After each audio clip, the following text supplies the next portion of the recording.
Hey guys, how's it going? I hope everyone's doing well. So the purpose of today's video is just to do a short collection update because, as I was explaining earlier, I was recently in Australia and I did some record and CD shopping there, of course, because there are a lot of shops available there as opposed to where I currently live, so I went a bit mad. But I didn't buy too many albums. It was like 3 records and 8 CDs. So for that reason, I'm actually going to divide the collection update into 2 videos because to cram in 11 albums, that's going to take a long time, especially with the way I talk, so I will spare you of that. So today I'm just going to talk about the 3 vinyls I got. And just speaking of that, when I was in Australia, I actually got to see a metal gig as well, which I was pleased about. It was at the Vanguard in Newtown, which is an inner city suburb of Sydney. A bit trendy these days, but it's sort of traditionally been a kind of gritty kind of suburb. But yeah, it was this black metal mini festival that my friend invited me to actually. She knew some of the members in a certain band that was playing, so it was 4 bands that night, I think, headlined by Pestilential Shadows, but also 3 other bands, namely PETROL, Runespell, and the other one was called Gravier or Gravien, I can't remember, but anyway, really good show. Most of those bands played atmospheric black metal, and actually the last 3 did anyway, what they call atmospheric black metal these days, even though I think all black metal is atmospheric, but you know that new term to describe that sort of slow, melodic, hypnotic black metal. But of those last 3 bands, my favorite was actually Runespell, the second band on, but undoubtedly the highlight of the evening was the first band. That was the band called PETROL. Now my friend, she knows the guys in the band, that's how we knew about the concert. But I went along and saw their performance. It was absolutely scorching, brilliant. They play black thrash, black speed metal. So if you like bands such as Destroyer 666, Gospel of the Horns, Urn, Cruel Force, stuff like that, you'll absolutely love this, especially Destroyer 666 and Urn. And I also got to meet the guys in the band. They're very authentic, genuine people. And I just saw their performance. You know, when you see a band play with conviction and they're really getting into it, you know it's genuine. So PETROL was definitely the highlight for me. So I wanted to buy an album of theirs, but they only had cassettes available and I don't have a tape deck, so unfortunately I missed out. But I really recommend that you check out this Australian band PETROL if you like black thrash. So I'll leave a link to their page, their Instagram page, in this video. Alright, so having said that, we'll get on to the 3 albums now. So yeah, I'm just gonna, there's 3 genres, my usual 3 genres, so a bit of everything: black metal, death metal, heavy metal. So let's get started.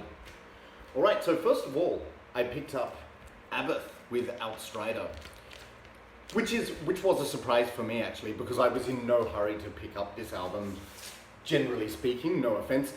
The reason for that is with the first album, the debut album, the self-titled one, I did like it, but I thought, in all honesty, I did find that a little bit boring, although it did have some good moments. So of course ABBATH, ex-Immortal frontman, who was initially the bass player and vocalist, but then he switched to guitars, bass and vocals after Demon Has left. But yeah, the debut album, I thought it was good. There were a few good songs on it, but a lot of it didn't interest me. Like my favorite songs on that one were Winterbane, favorite tracks were Winterbane, Count the Dead, and Root of the Mountain, I think. Maybe one more, yeah, but like that's 3 out of 8 tracks. So I wasn't really in a hurry to pick this up, which came out a few years later, I know, like 2019, I think. But the reason I bought this actually, this one I bought on the way home in Bangkok. It was just like randomly discounted to the equivalent of $20 US. So in all honesty, based on my lack of enthusiasm with the original first album, I wasn't in a hurry to pick this up, but it was just because the price is right. It was heavily discounted to like $20 US, and I thought might as well give it a shot. And to be honest, I was pleasantly surprised. Like just straight off the bat, I will say I much prefer this one to the debut album. It's much more interesting, I think. Like there's a lot more interesting riff ideas. The guitar solos are better, and what I like about it is just the heaviness. Like it's stylistically it's consistent with the first album, I think. So with ABBATH's unique brand of black metal, you could say. The hype sticker here says, legendary metal icon ABBATH makes his thunderous return with the new Outstrider, a must-have album which proves that ABBATH is indeed the master of the riff. So is he the master of the riff? I'm not sure, but like there are some interesting riff ideas on this album. And the big plus of this album, I think, is the fact that the sound quality is so good. Like the first album, it's very rhythm section driven, so the bass and drums are really strong, which is good. You want those instruments to be strong, and that just compounds this really fat, heavy sound that the album has. So like the riffs are good, and like there's quite a few songs, you know, where you're nodding along. Definitely, it's got that kind of tap along groove. So yeah, I don't need to say too much because it's stylistically similar to the first album, but better. Also, in a couple of songs, I think the second track actually, he experiments with some different vocal ideas. Like he has his traditional trademark Abath black metal vocals, but he also does this weird kind of, it's like some kind of cry or howl, but it sounds a bit like that Mongolian throat singing or something, like weird anyway. But I thought that was really interesting, and it sort of added to the dark atmosphere on a couple of songs. So yeah. Now there are 8 tracks in total on the album, and just comes with a lyric sheet here. So my favorites are actually the 4 in the middle. So yeah, 3, 4, 5, and 6. So The Artifacts, Harvest Pyre, which was the single of this album, Land of Chem, and the title track Outstrider. So that's not to say that the other tracks are bad, but my 4 favorites are the ones in the middle, 3, 4, 5, and 6. But not really any bad tracks on the album at all. So there's just the sleeve there, all of the lyrics, which are nice and readable. And actually, again, they were written by Simon Doncaster, who helped the Immortal Boys out, even from the Blizzard Beasts album, with their lyrics, I think. So he's sort of, you know, a close affiliation with this band and with Abath. Yep, also, it comes on this nice sort of silver marbled vinyl, which is cool. And according to this hype sticker, it says, silver vinyl strictly limited to 1,000 copies worldwide. So I'm glad I waited to get this one. And the reason this one was so heavily discounted, actually, they said there was some sleeve damage, but I couldn't see it, so whatever, thank you very much. Cool artwork with this one as well. And there's just some sample lyrics from the album. And it comes in this gatefold showing all 4 members of the band. So I think some new members, because it used to be King of Hell on bass, but of course Abath. And then Mia Wallace on bass. I'm assuming her name was inspired by Pulp Fiction, you know, Mrs. Mia Wallace. And Ukril on drums and Howder on guitars, I think. So like I said, the bass and drum sound is really fat and heavy on this, and the guitar solos are excellent. So I think it's really a step up musically from the first album. So having said that, I wouldn't say this is, like, it didn't blow me away as completely awesome, but I think it's a good, solid album. So I'm not one to give numerical scores for albums, but if you ask me, I would say I'd give this a 7 probably, and I've only listened to it twice so far, but I enjoyed it much more the second time than the first time, so I think it's going to be a grower. But yeah, you know what to expect with Abath and his style, but it's just improving, and I'm really interested to see what he does with the next album. So yeah, that's Abath with Outstrider. Alright, so 2 more to go, and I'm glad I made this 2 videos, otherwise I would go on for too long. This next one I'm going to show you, I didn't actually buy it at a record shop in Australia. It was one of the LPs I left at my mum's house ages ago. And you know, I had left about 10 or 15, in addition to a whole load of black metal 7-inch vinyls. But the reason I'm showing this one in this video is because I've already finished my death metal vinyl collection completely. This belongs in that category, so I'll just talk about it now. So this is IGNIVOMOUS with Path of Attrition. Now, it's a weird name, so I think the band name is IGNIVOMOUS, but I'll put the title below as usual. So IGNIVOMOUS are a band from Australia, I think Melbourne, if not Melbourne, the state of Victoria. And the way I found out about these guys was a few years ago, a friend of mine who I used to play in a band with, he won some tickets to this festival where it was like one night going to see a whole load of bands in Brisbane and the next night going to see a whole load of bands in Melbourne, and all of the flights were paid for. So that was really cool.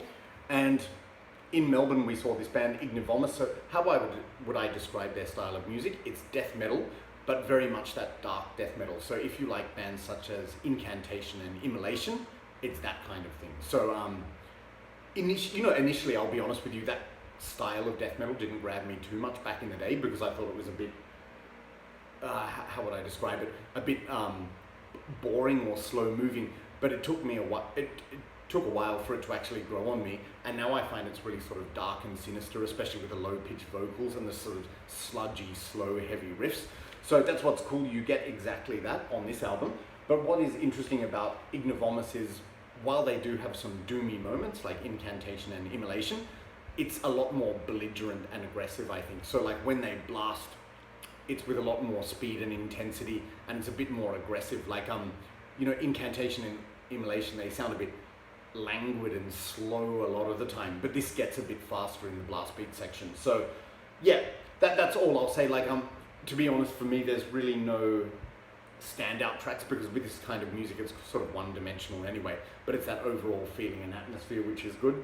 I think there was one track though where they had some acoustic guitars, so that made it stand out. But yeah,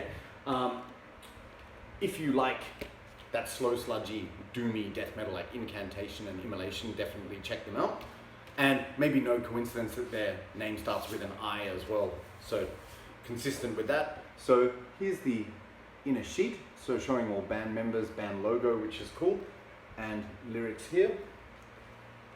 And I think it's just plain black vinyl. Yeah, there you go, so cool label there. Yep, and you can see my ironing board in the background. Welcome to my home. All right. Yeah, so actually the friend who took me to that festival, he was the guy I used to play in a band with, he was the one who gave me this record, so that was really nice of him. And I haven't heard this much since getting it because I left it in Australia, but yeah, really good. So yep, if you like those aforementioned bands and this style of death metal, definitely check them out. So from Australia, IGNIVOMOUS with Path of Attrition. Okay, so coming up next, now to some heavy metal. This is Primal Fear with Nuclear Fire. Now, this is a band that I've been following for quite a while actually.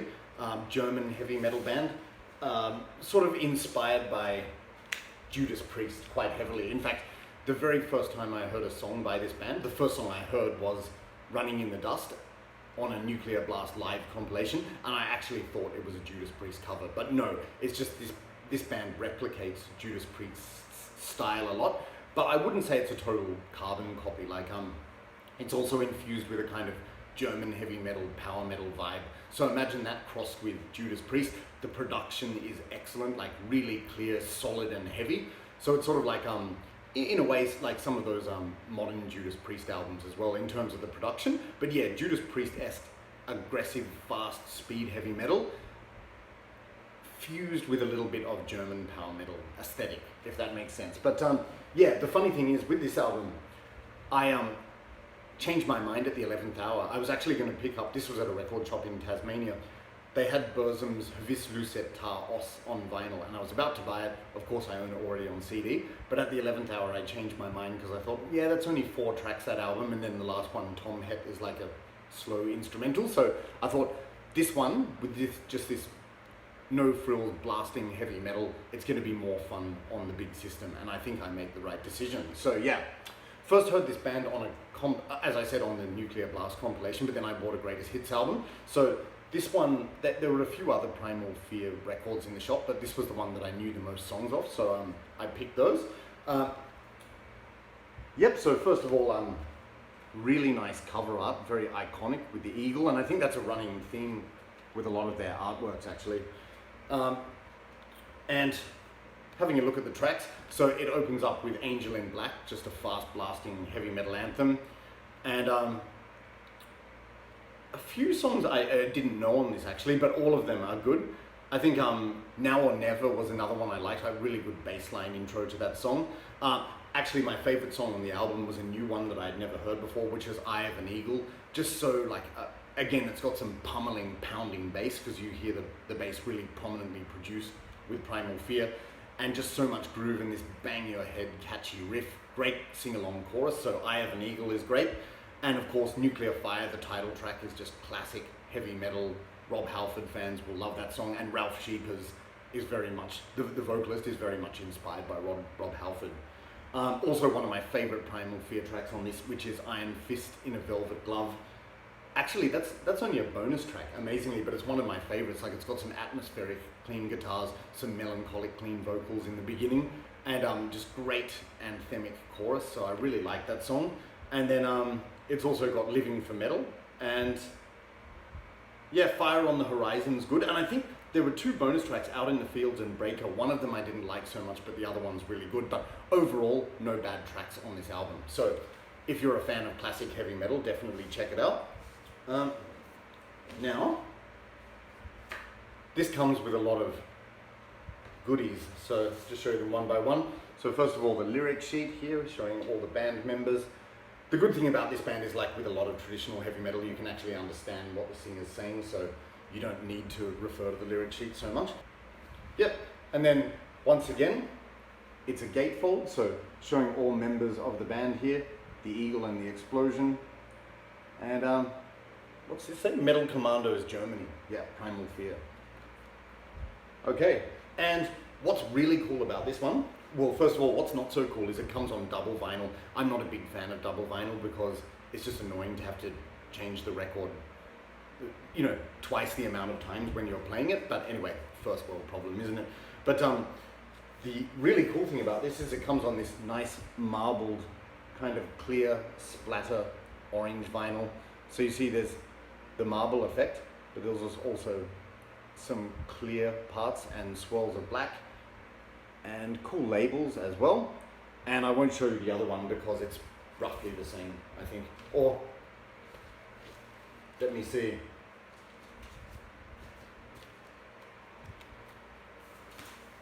Yeah, pretty much the same. Yeah, but very nice.